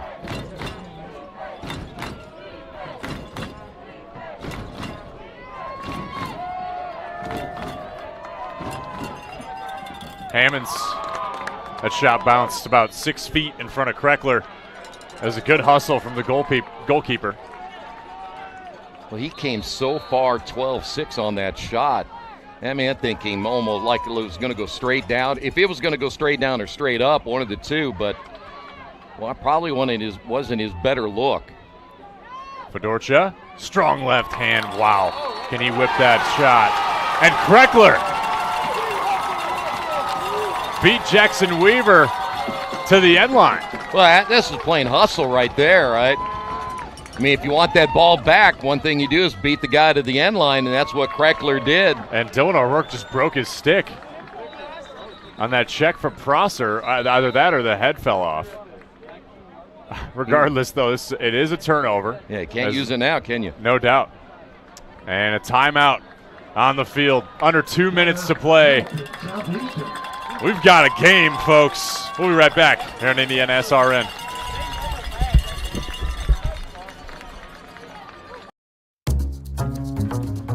We really focus on modern application development, DevOps, so automating the whole process of delivering your solution, and cloud architecture.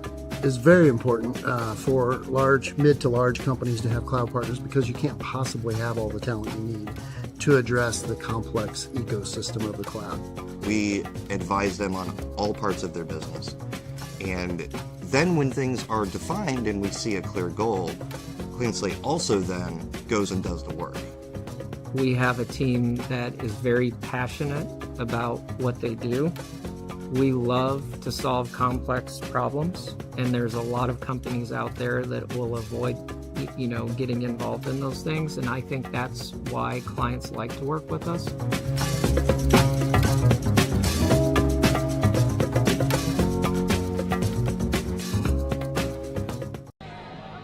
Back at Roncalli High School, Troy Darengowski, Joey Lindstrom, so far so good in this second half for the Hamilton Southeastern Royals. They have everything clicking for them right now. Colin Kreckler in the cage has been lights out, and now they've responded.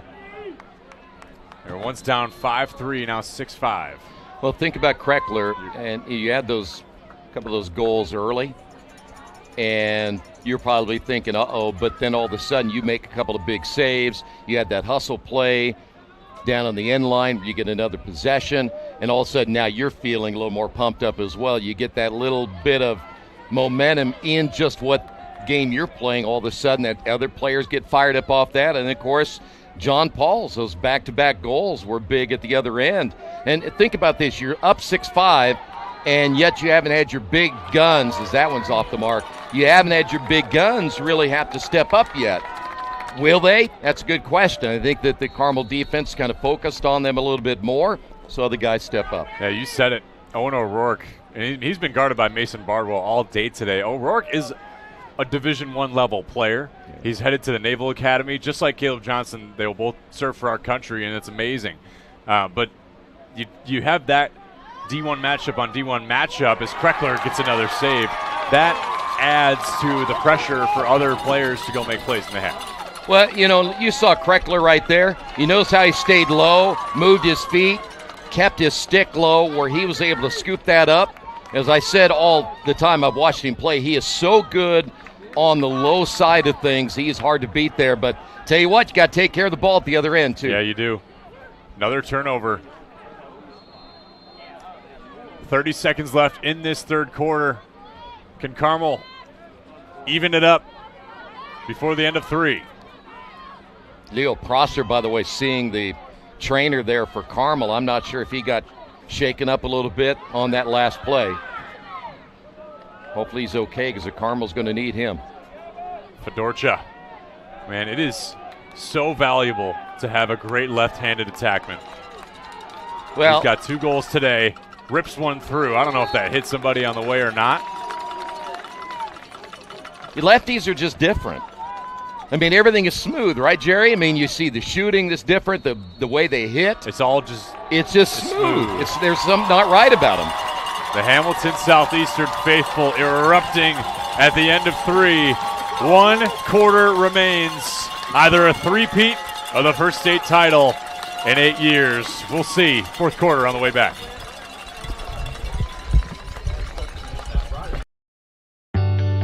Warehousing to transportation and everything in between, Piper Logistics does it all. Centrally located, Piper Logistics has 2 warehouses in Indianapolis and a warehouse in Cincinnati, Ohio. Piper Logistics houses over 1 million square feet. Along with our transportation department, we can provide service to half the United States markets.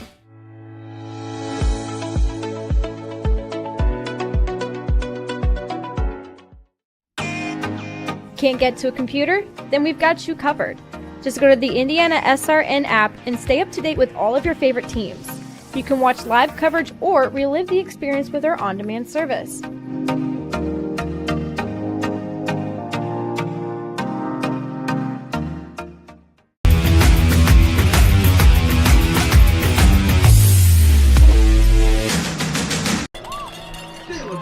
This broadcast is copyrighted by IndianaSRN and the Indiana High School Athletic Association for the private use of our audience.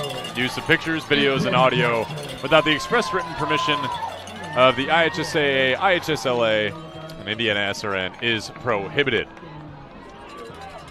We go down to our sideline reporter, Keith Myers. Joey, I know what that word means prohibitively. Means yes. You can't do it. Just wanted to give you what I learned. You sound like you know a lot about this prohibited business and people thinking they might be able to take some stuff. I'm married. Little do you Well, know there he you go. carries a dictionary in his back pocket. Just make sure he knows what the word means. I thought that was your wallet, Keith. I noticed that you guys didn't tell me what my position was today, and I was a little upset about it. What is your position? Yeah, what is we heard it was sideline reporter. I'm an athletic person who's not means anything. Oh, well, you got the words jumbled. Non-athletic, regular Right. person. There you go. That's what I am. Yeah. You made it a lot more harsh, though. See you guys. See you. Hamilton Southeastern has the 1-goal advantage over Carmel. John Pauls has the hot hand. Almost had his second goal in a row. Well, how big would that have been right there? And he had a pretty good lane from our side, and unfortunately wasn't able to score right there. But you know what I like about HSC is they just keep putting the pressure on that Carmel defense. Well, David Gould had a great ride right there. And now Carmel. Brock Rose dishing it to Fedorcha. This team so powerful and potent on offense. Can they get back in as it's a 1-goal game? Or Falco back up to Shelburne. Well, and you just said get back, but the one thing about it is you're really not even out of it at this stage. One thing that you got to do is if your HSCs do not let up on defense, and there he is again, Colin Kreckler with another big save. He is masterful with players right up in his grill. That is his 8th save today. But a turnover again. Yep, that certainly doesn't help. Got to do part B after you do part A. Keep an eye on Fedorka here. I think he's kind of itching. Hammonds, Fedorcha, right into the breadbasket of Colin Kreckler. As he swallows that one and dishes it back to Mason Wright. By the way, right-handed shot that time by Fedorcha. Fedorcha.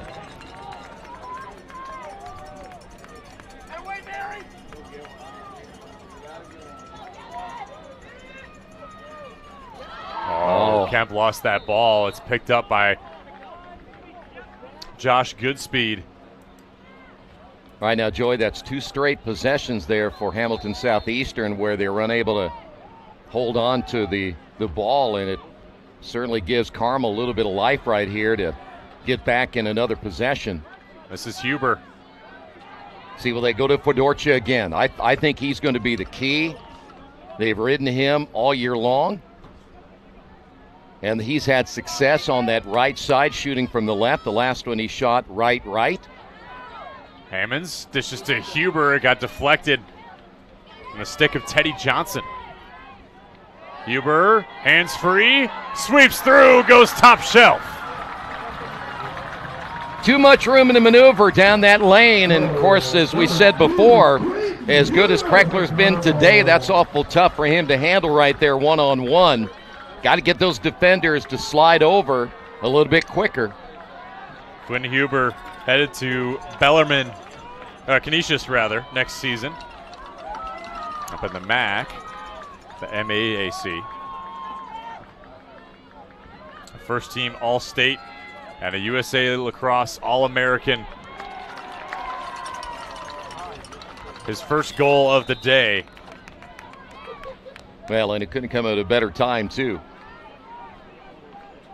And again, we'll go back to those 2 possessions that HSC turned the ball over.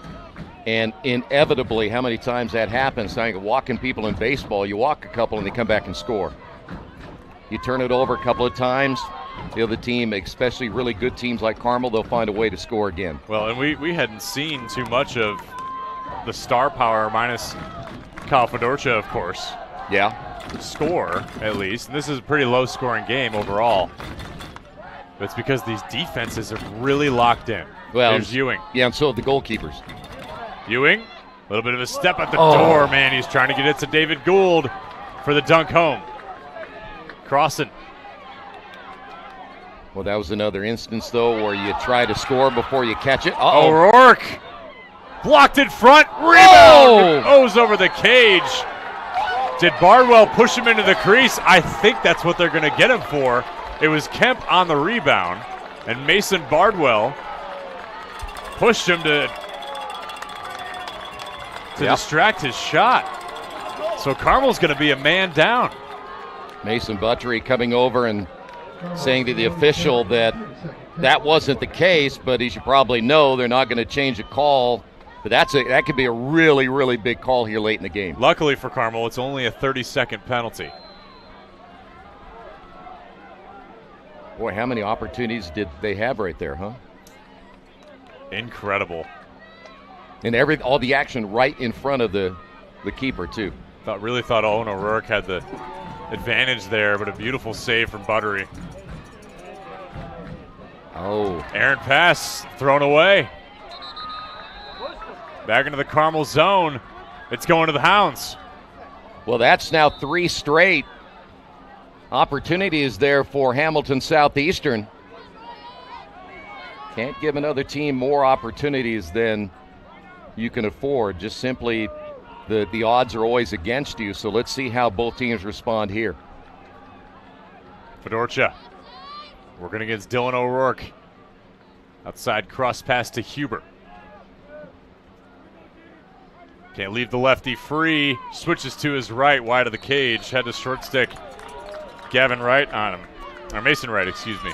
So we've seen Fedorcha twice on that side switch over to the right hand. I think he's equally as fast on the right as he is the left. But I'm curious what he sees that is forcing him to want to go to the right side.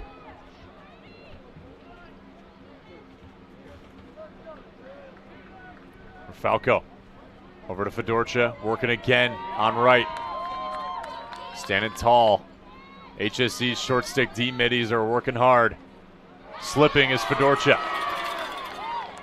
Got some free space over the top. And that's tough from a standpoint. We talked about the players slipping all afternoon, and the one thing about it, you're trying to plant and shoot, and then all of a sudden you slip, and then you don't have a way to regain. And the next thing you know, the shot is going to go wide, or you don't get as much on the shot as you hope.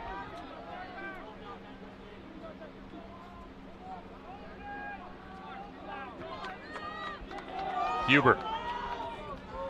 Defended by Johnson. Falco lines up. Kreckler's there to save his 10th on the day. Hey, if you're going to beat him, you got to beat him a little bit higher than that. As I said, he goes low really well. And so you got to find a way to find those 2 upper corners if you can. Charlie Marsh, masterful to get that turned over. Now on the run is Brock Rose. Skip pass behind the back. Weaver out in front. Beautiful lacrosse, and Carmel is ahead by 1. Much of what you see HSE do is a fast break, 2 or 3 passes, score. That is a picture-perfect play there for Carmel. And the thing is, now we talk about 4 straight possessions for Hamilton Southeastern where they ended up with a turnover. And that time it cost them the goal, and now they're down by 1. That was just absolutely beautiful there by the Greyhounds. How about Brock Rose? Guess what? That's his first goal of the season. We're seeing a lot of players score today that usually don't score. None more important than that one. That is getting rewarded for all your efforts as a short stick D-midi. And another face-off win, perhaps. He just trailed in that play. It was just the man on the job. 7-6 for the Greyhounds. Halfway through our fourth quarter. Well, you see the players raking after the ball right there. It was hard to pick up. I think the fatigue is setting in for some. See a lot more players getting wind, getting more water. Well, here's the other thing, too. You know, I know all of the players. They've been in the game. They're all loose. But you start thinking now, all right, I can't make mistakes. Start playing maybe a little bit faster than you want to. The defense also has something to do with that. But you got to really settle down. Falco dumps underneath. Weaver! And Carmel extends its lead to 2. Well, Dylan O'Rourke was on that side, and I think the fake on the shot pulled him away, and that enabled the shot to go a little bit low. Watch this again. You're going to see it. He fakes high, goes low. There it is right there. And he got O'Rourke up as well, and then when O'Rourke flew by Kreckler, he was able to shoot low. Boy, 2 big goals right there. How this game can change so quickly. Weaving through the defense. Ball bounced too high. Nick Weber had a great chance for the Royals. And now Owen O'Rourke. Here's your guy, Troy. Yep. Wow, ripping that one was Graham Ewing in stride, too. So 6 possessions for HSE. You had 4 turnovers. You've had 2 missed shots right here. And they're really, now we use that word crunch time. We're in crunch time now for HSE. They've got to find a way to get a quick goal, get back to the other end, get some stops, force some turnovers, which, by the way, Carmel has not turned the ball over in quite some time.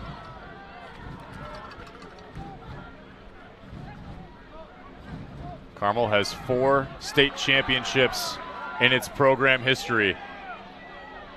Looking for a 5th today in their first in 8 years. Pushed out of bounds is Buttery. Oh, they're going to call that a turnover. Yeah. Gould with the hustle play and the physicality. And he gets around and scores! The freshman phenom, David Gould, brings the Royals back within 1. They play, speaking of HSC, coming from behind. When they bulldog their way, if you're not a defender that can keep your head on a swivel and see the player, watch this. I mean, he just bulldogs his way there. That's just a great one-on-one play there for the freshman. But they do that so well. I mean, they play behind the cage. They can go left, they can go right. They'll keep a player keeping your mind as a defender on who's cutting down the lane. And if you're not ready, that's what happens. Get caught sleeping just for a moment. Now Nick Weber tries to dish it over to his teammate. John Pauls is trying to scoop that against Mason Bardwell. It's a tough battle to win. Now Buttery, he's caught in no man's land. That ball trickles through. Crossan's got to pick it up. That was dangerous. That was a 3-man crunch on Buttery. Jack Meacham is going to take a timeout. I believe that is his last one of the day. Send you to break here. Catch you in a minute. Hope you're sitting down, folks. Be back. From warehousing to transportation and everything in between, Piper Logistics does it all. Centrally located, Piper Logistics has 2 warehouses in Indianapolis and a warehouse in Cincinnati, Ohio. Piper Logistics houses over 1 million square feet. Along with our transportation department, we can provide service to half the United States markets.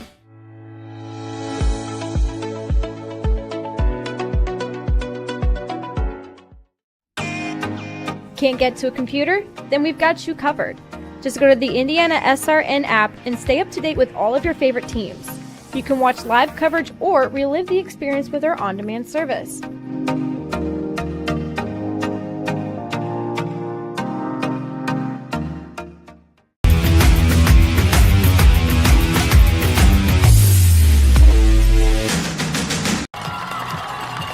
Carmel Greyhounds lead by 1 goal, 8-7 in the 2A state title game against the Hamilton Southeastern Royals, who are back-to-back state champions, 3-time state champions overall. They won it back in 2018. They've made a Final Four appearance every year for the last 7 years. They're state runner-up in 2019. And they find themselves down 1 goal to their crosstown rival, the Carmel Greyhounds. Well, Joy, it shows you, as always in sports, it doesn't matter what happened during the regular season. There's always a different feeling in the playoffs, and especially in a championship game, because you know, as long as you give yourself a chance to win in the fourth quarter, you're going to get that opportunity. Now, if you're out of it early, that's a little bit different story, but again, you can go back to the regular season, get beat by 15, doesn't matter. You're in the championship and things can change. See, now here's the pressure a little bit on HSE.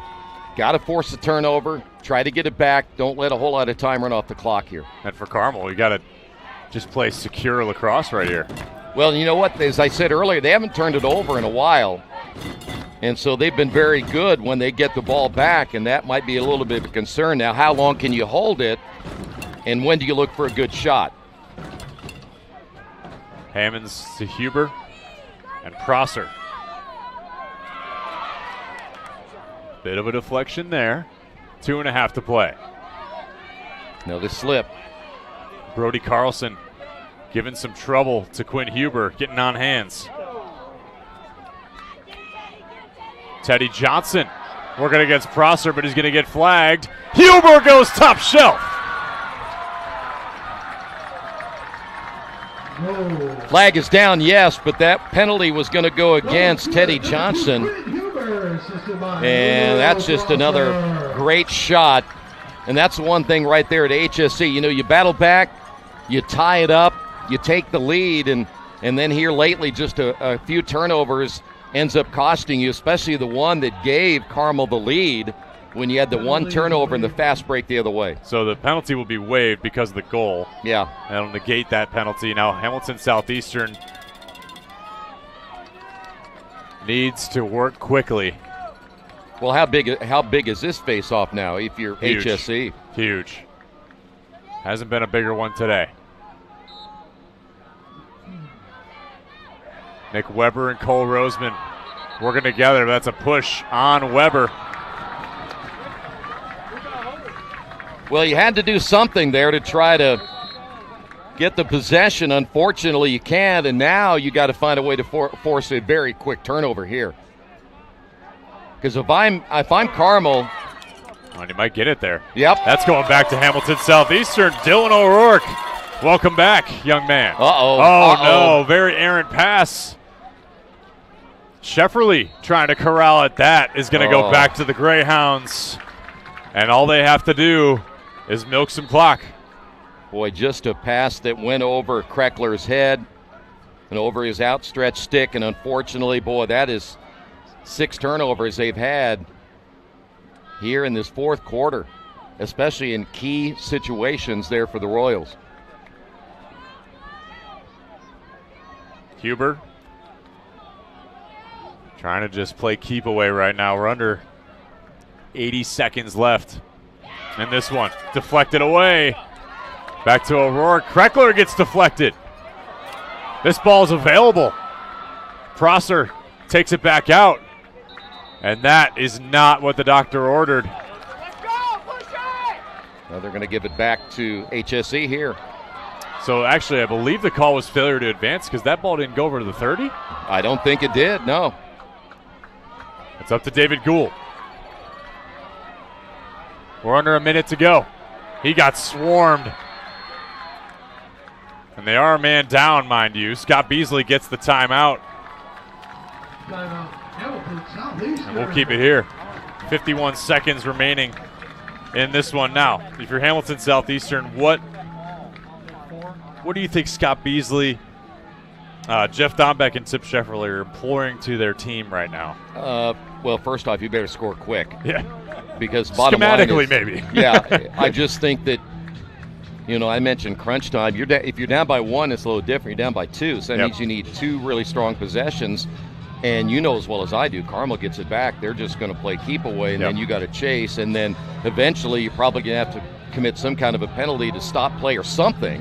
You're going to, listen, I used that word miracle earlier, but you would need a miracle to happen if you're still down, and because that's a long way to go unless you can make that great pass like we saw in the club game. you got to score quick, and then determine. I think you still have a timeout, right? So you still might be able to get a timeout to set something up, but if you don't score quick, I mean, we're talking about 51 seconds. I mean, clock management is big in all sports, and you see a lot of coaches don't handle it very well. Now, Beasley will handle it well. He's been around a long time, but you got to make sure your players put them in the right place to make a good play here. So this is a big timeout for them. They've got to just, again, be very quick on their possession here. Are you drawing up pick and roll or just trying to get somebody free? Anybody. Sometimes you can set those plays up, take too long for it to develop.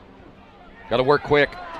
Gastineau tried to get it over to Gavin Berry, who's got the shorty in his hand again, but Mason Bardwell takes it away, and his pass gets deflected too. There's a battle on the floor. Charlie Marsh ends up with it, tosses it up to Fedorcha, and Kreckler saves. Teddy Johnson boosts it to Shefferly. Owen O'Rourke has it now, and a flag's down. 15 seconds, gotta go. Gastineau over to Gould. Can the freshman get HSE back? That's on the side of the cage.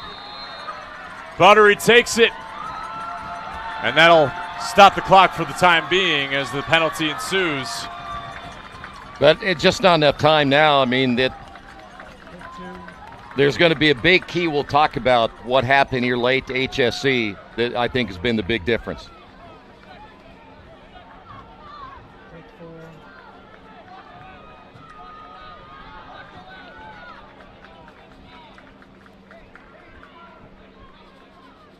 A little confusion here on the HSE side before we get started.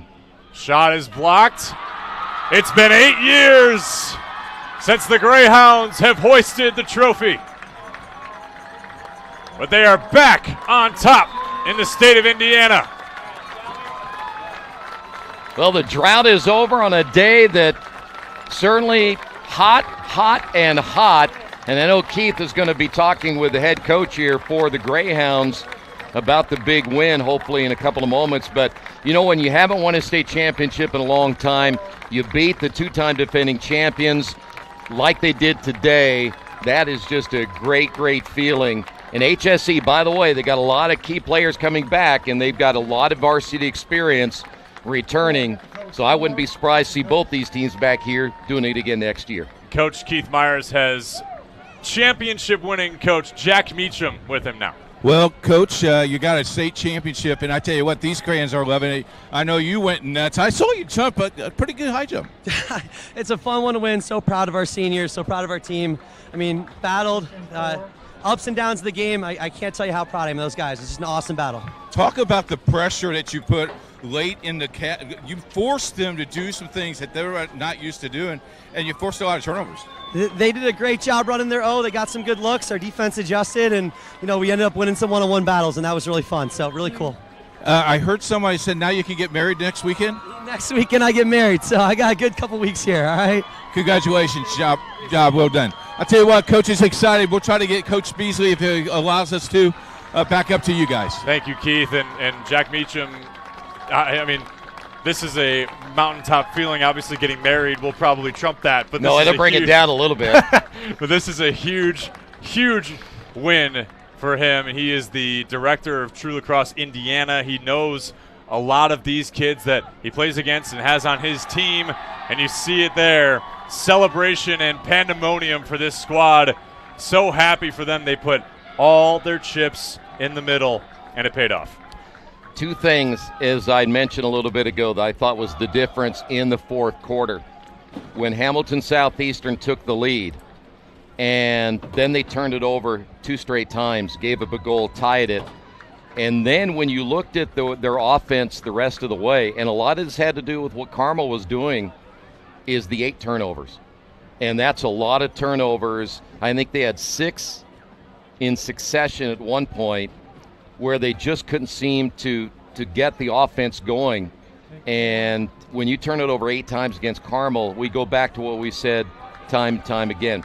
Good teams will take advantage of it, and they, speaking of the Greyhounds, they did, and they got some big goals when they had to. The Carmel Greyhounds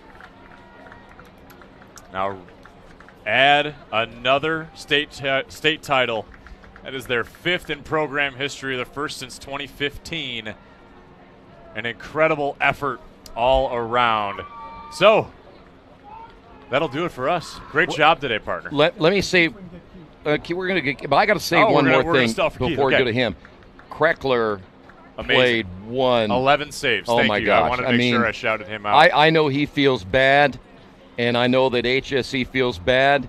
They couldn't get their main guns going as much as they wanted to, O'Rourke per se, but tell you what, that guy right there is about as good as you can get as a goal, and I just love the way he plays the game. He has been a legend at Hamilton Southeastern over the last 3 seasons, and this team has been so fun to watch. They go back-to-back state titles, and then the runner-up this season. And Scott Beasley's team, no doubt about it, will always be talked about when it comes to the state playoffs. And the Greyhounds get the better of him here. Mason Buttery, by the way, for Carmel had 10 saves of his own. Both goalkeepers played their minds off. Yeah, it was they really, did. really fun to watch. And not only was the offense on display, but the reason why it's a lower scoring game because these goalies they really showed out today. Yeah, well, you know what? When you mention HSC or mention Carmel, their feeder programs are just out of this world, and that's why they'll always be here, or they'll always be knocking on the door, or you might be able to just say we're going to pencil you in as maybe a 1 or 2 seed because they're always that good.